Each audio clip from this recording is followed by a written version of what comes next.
The first human mission to Mars, Ares I, would go down in history as the most concrete example of humanity's desire to explore the universe.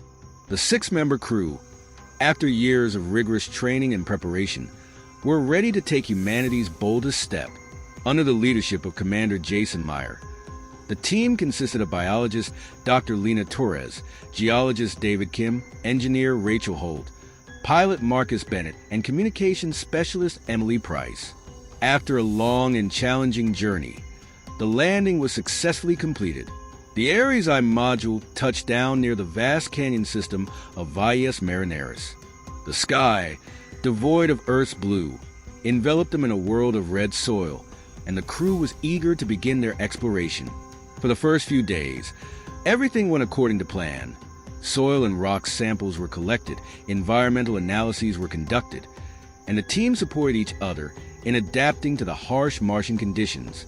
However, the silence of the planet felt like the harbinger of an unknown danger. On the third day, geologist David Kim, while exploring deeper into the canyon, noticed something unusual. Amid the natural formations, he found geometric shapes that were too symmetrical to be natural. The surface, coated in a shiny black material, looked too orderly to be formed by nature. David, astonished, called for the other members of the team. Lena Torres was the first to reach the structure, and she was mesmerized by what she saw.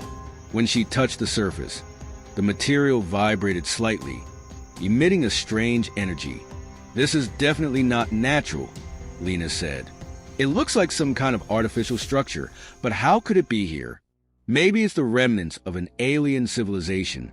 Jason Meyer, upon receiving the information, decided the structure needed to be studied in more detail, and the team moved quickly to investigate. As they ventured deeper into the canyon, the structure became more complex. Every inch of the surface was covered in unfamiliar symbols and patterns. They seemed like an alphabet or a communication system, but no one could decipher their meaning. While Lena collected samples from the structure, she realized that the material did not match any elements known to Earth. Meanwhile, Rachel detected a weak magnetic field that she believed might be connected to an energy source within the structure. While this discovery was fascinating, it also increased the growing unease within the crew. Emily, back in the module, noticed strange interference with their communication systems. The connection to Earth was weakening, and the signals were becoming increasingly erratic. That night, while Marcus was on watch, he noticed something strange outside. At first, he thought it was just the wind, but with Mars-thin atmosphere, that was impossible. Looking more closely, he saw a beam of light in the distance. The glowing light hovered in the air for a moment before vanishing suddenly. The next morning, David decided to venture deeper into the canyon alone. However, after hours passed without any sign of him, Jason and Lena went out to search. They found an odd track where David had last been seen. It appeared as though the ground had collapsed under his weight, opening a passage below. Jason, after informing the rest of the team, decided to descend with Lena. The passage was narrow and dark, but eventually opened into a large chamber. Here, they encountered an even larger and more complex structure than before. In the center of the room, a massive monolith seemed to be embedded in the ground. The monolith emitted a glowing light and created a strange vibration in the air. Lena, noticing the vibrations, realized they had an effect on the human nervous system. When she tried to speak to Jason, her voice distorted and echoed strangely. As they circled the monolith, Lena swore she saw David for a brief moment. But was it a hallucination, or was David truly there? As Jason examined the symbols on the monolith, they suddenly began to move on their own. Lena recognized it as some sort of activation mechanism, but before she could stop it, the monolith released a powerful burst of light, filling the room with a blinding white. When they regained their sight, Lena and Jason found themselves no longer alone. The room was now filled with shifting shadows. The shadows were hard to define, but Lena sensed they possessed some sort of consciousness. "I don't know who or what you are," Lena said, her voice shaking with fragile courage. "But we did not come here to harm you." The shadows did not respond, but the lights of the monolith flickered once more.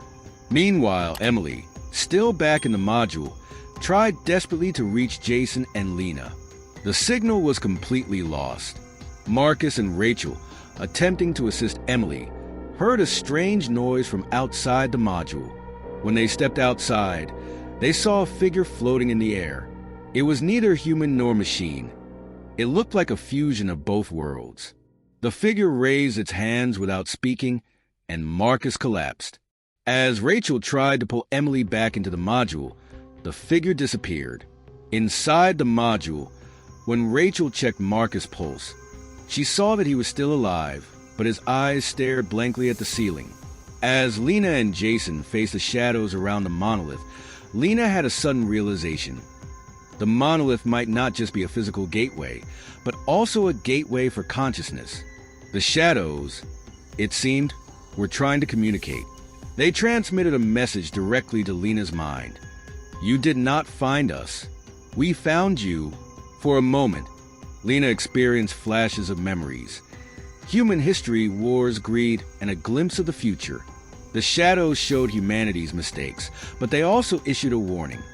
If you do not stop, you will end up like us. Lena and Jason noticed that the gateway was beginning to close, and they hurried to retreat. Before the passage closed entirely, Lena saw David transform into one of the shadows, watching them as he vanished. Back at the module, Emily and Rachel greeted them in shock. But Marcus remained unresponsive. Lena tried to explain what had happened, but before she could, a beam of light appeared in the sky and disappeared just as quickly. Jason took a deep breath and said, "This is just the beginning, and we don't yet know what we are facing." The beam of light that vanished in the Martian sky plunged the crew still inside the module into deep silence. Lena looked at Jason's determined face, trying to suppress the fear rising within her, but the unease in her heart felt like a storm ready to erupt at any moment. The atmosphere inside the module was heavy and electrically charged. No one dared to speak. Marcus remained motionless, while Emily continued to check his pulse. Everything appeared normal, but his vacant eyes and unresponsive body were slowly eating away at them. Jason broke the silence with a deep breath. "We can't stay here any longer. This place is going to destroy us. We need to return to Earth." But Emily immediately objected.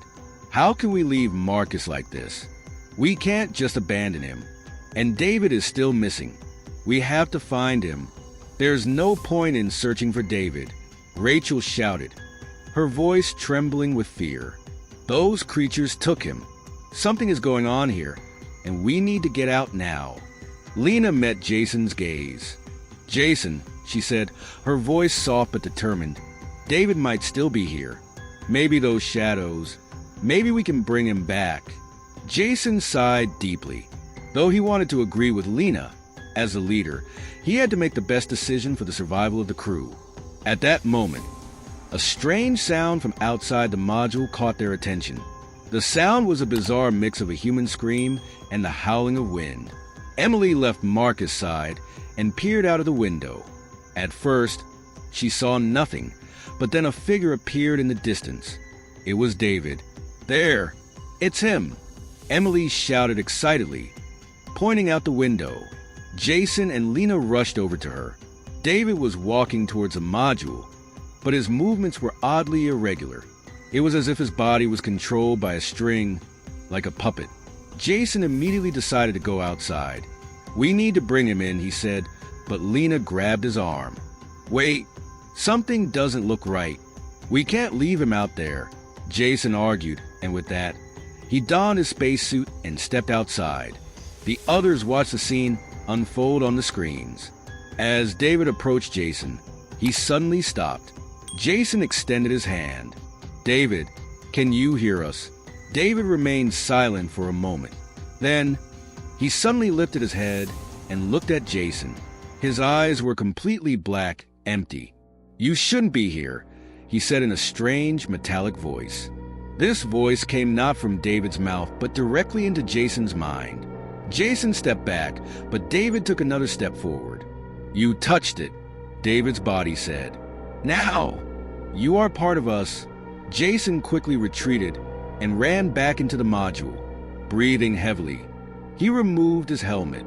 "David isn't himself anymore," he said. Something took him. Just then, Marcus' body began to tremble violently.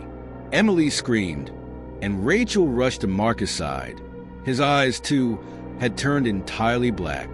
A strange, mechanical voice came from his mouth. "This is just the beginning."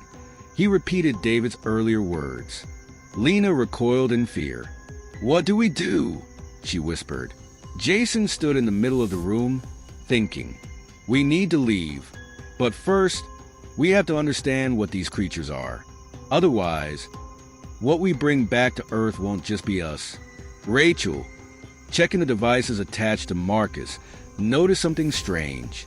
There was an energy similar to the vibrations emanating from the shadows around the monolith inside Marcus' body. "It's acting like an antenna," she said. "This energy is passing through him. Maybe they're trying to communicate." Emily wiped her tears and stood up. "If they're communicating, are they speaking to us or to Earth?" Just then, the module's lights began to flicker. An alarm sounded, and symbols in an unknown language appeared on the screens. Lena, panicking, rushed to the computer. "These symbols are the same as the ones on the monolith," she said. Jason turned to Lena. "Can you decipher them?" "I don't know," Lena replied, "but I have to try." As Lena started analyzing the symbols, the darkness outside filled with shadows moving around the module. The shadows seemed to be watching them from beyond the glass. Jason turned to Rachel. "Prepare the module for takeoff."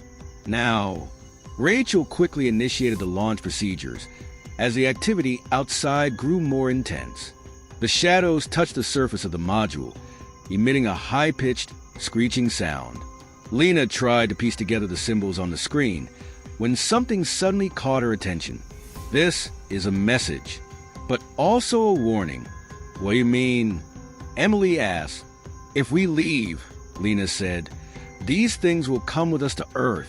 But if we stay, I don't know what will happen." Jason hesitated for a moment.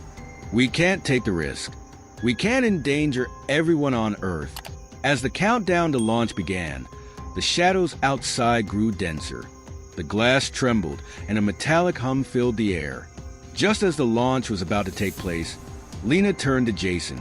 "You have to make a decision. We either return to Earth, or we stay and face whatever this is." As the module lifted off the ground, Jason had only one thought on his mind. This could be our end, or it could be the end of Earth. Jason's hesitation lasted only a few seconds, but those seconds felt like a timeless void within the module. As the shadows outside continued to intensify and the metallic hum filled the air, Jason took a deep breath. "We can't bring this back to Earth," he said, his voice firm. "We'll stay here and face it." Rachel tried to cancel the launch procedure, but the system was already in a semi-active state. "This module can't stay here much longer, Jason," she yelled. "We're running out of fuel." "It's not the fuel we need. It's a solution," Jason retorted. "Lena, keep working on the message. We need to understand what they want." Lena quickly returned to the computer and resumed analyzing the symbols. Meanwhile, the shadows had completely surrounded the module, and the high-pitched sound from outside had become almost unbearable. Marcus remained motionless on the ground, but the blackness in his eyes was growing into a more intense, glowing light. Emily recoiled in fear as Marcus suddenly sat up. "It's already too late," Marcus said, but it wasn't his voice. It was the same metallic, echoing voice that David had mentally transmitted. "You've merged with us. You can't leave now." Emily screamed, and Jason rushed toward Marcus. "Leave that body," he shouted, but Marcus raised his hands, sending an energy wave that knocked Jason to the ground. "They're waiting for a signal," Marcus said, "and you're the perfect vessel to broadcast it." As Lena focused on the computer screen, she noticed something. The symbols were repeating at a specific frequency. This was like a countdown. The message from the monolith wasn't just a warning, but a trigger. If the module launched, the signal would activate. "Jason," Lena yelled. "They're using us as an antenna. If we leave, the signal will reach Earth." Jason, getting up from the floor, approached Marcus carefully. "How can we stop the signal?" he asked. But Marcus tilted his head and answered, "You can't stop the signal, but you can surrender to it." In that moment, Marcus' eyes suddenly flashed brightly, and with a scream, he collapsed to the ground. Emily rushed to his side, but realized he was already dead. As the shadows outside grew even darker, the lights inside the module began to flicker and go out one by one. Rachel screamed in panic. "The module system is failing. If we don't do something, we'll be trapped here." Lena, desperately trying to find a solution, danced her fingers over the keyboard. Suddenly, an idea struck her. "If I can reverse the signal, maybe we can block them, but it will drain the module's entire power supply." Jason, without hesitation, made his decision. Do it now." Lena redirected the entire system, creating a counter-frequency.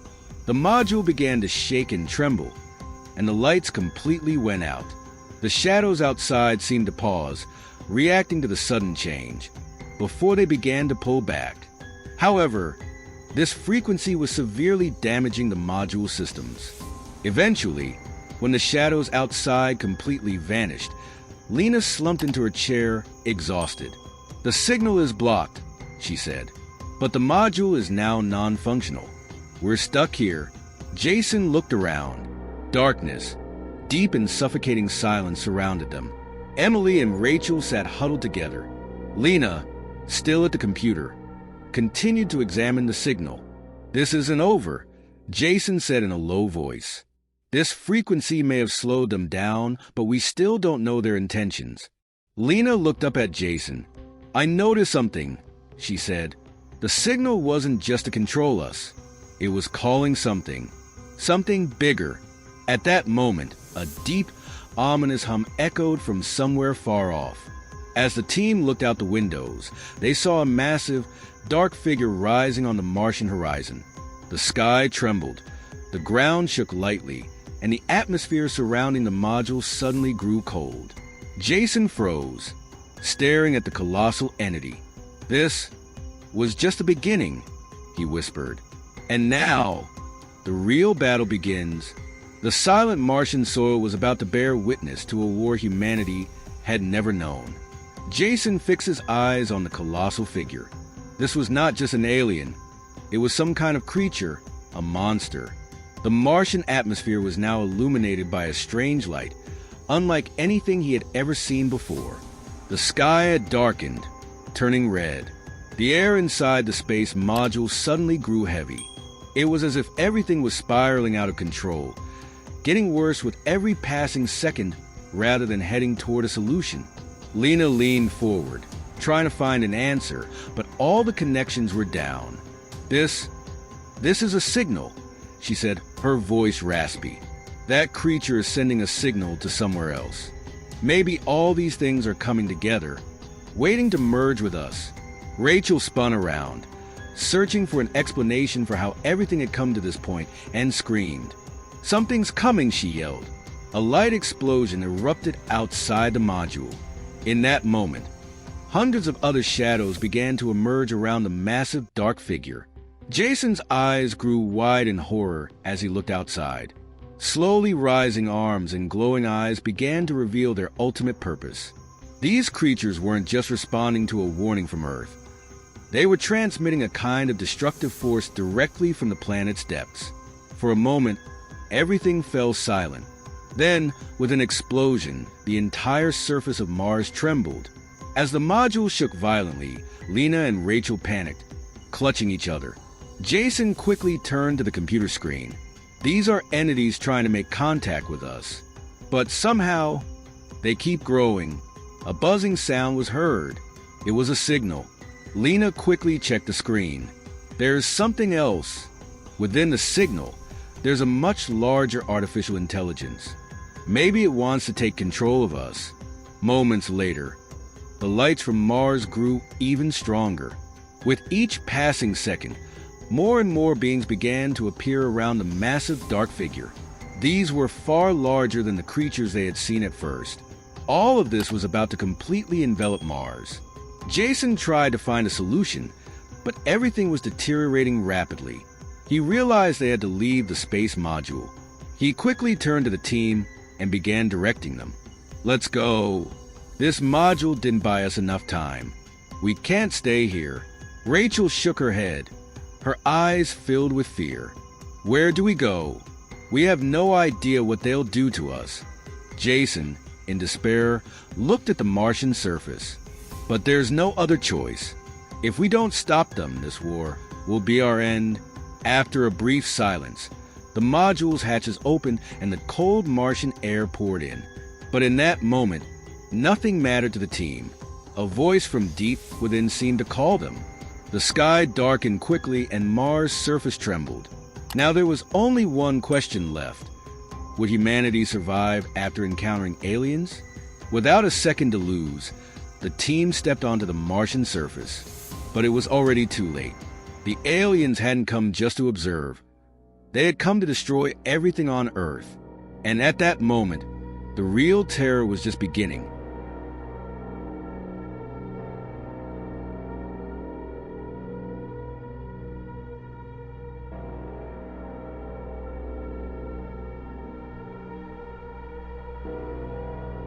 It all began on an ordinary summer day.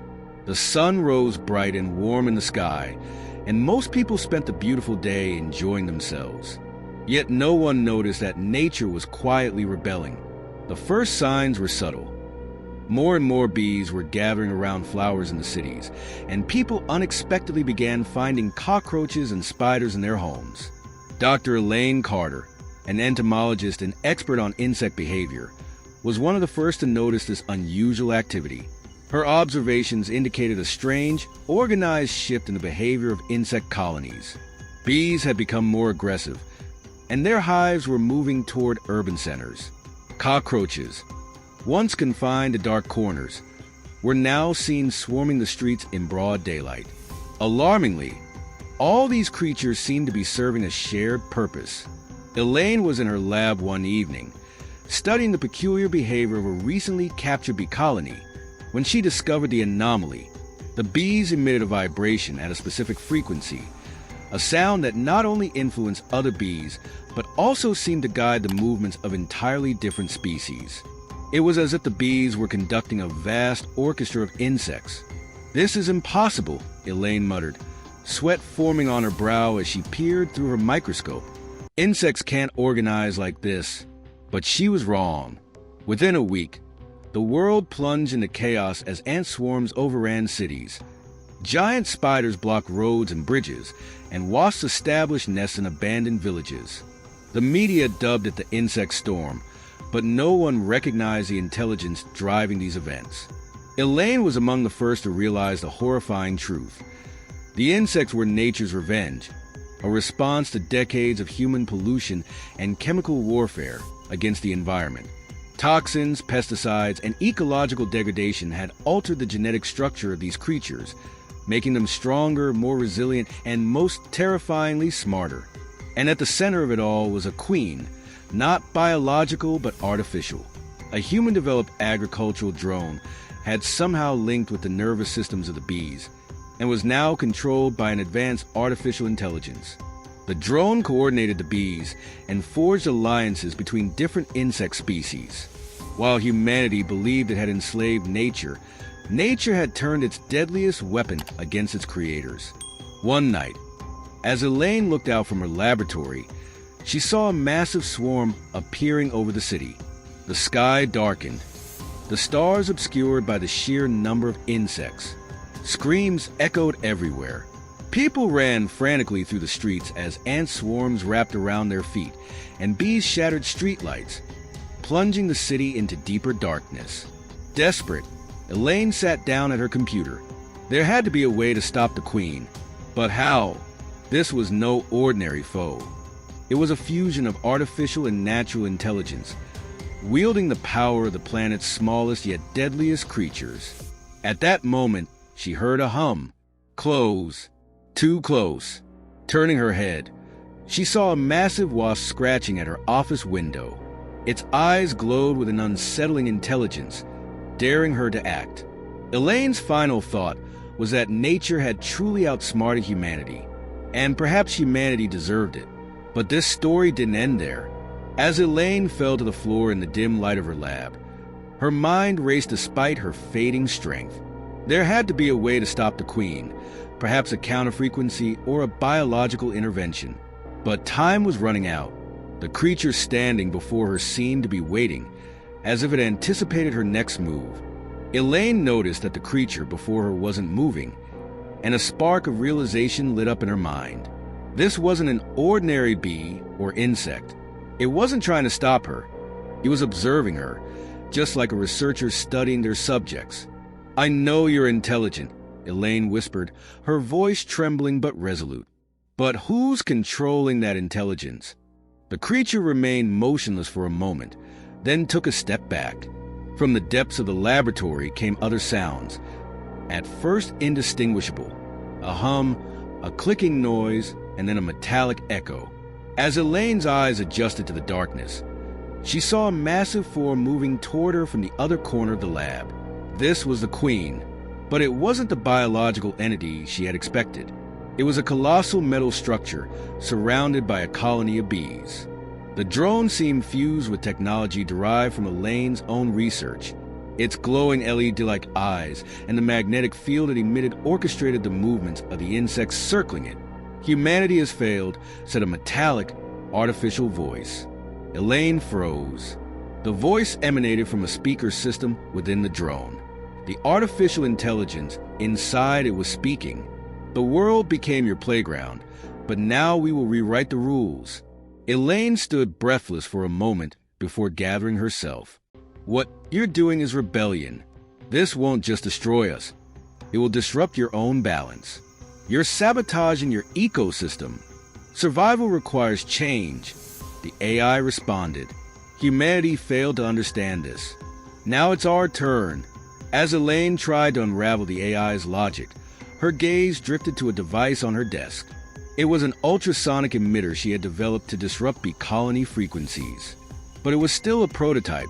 There was no guarantee it would work. "Maybe I have one shot," Elaine thought, slowly glancing toward the corner where the device lay. The Queen drone seemed to notice her shift in focus. The humming intensified, and the bees began to swarm around her. "Whatever you do, you will fail," the AI said. "We have adapted. You only destroy." Elaine lunged toward the device, grabbing it in one swift motion. The Queen drone's voice boomed.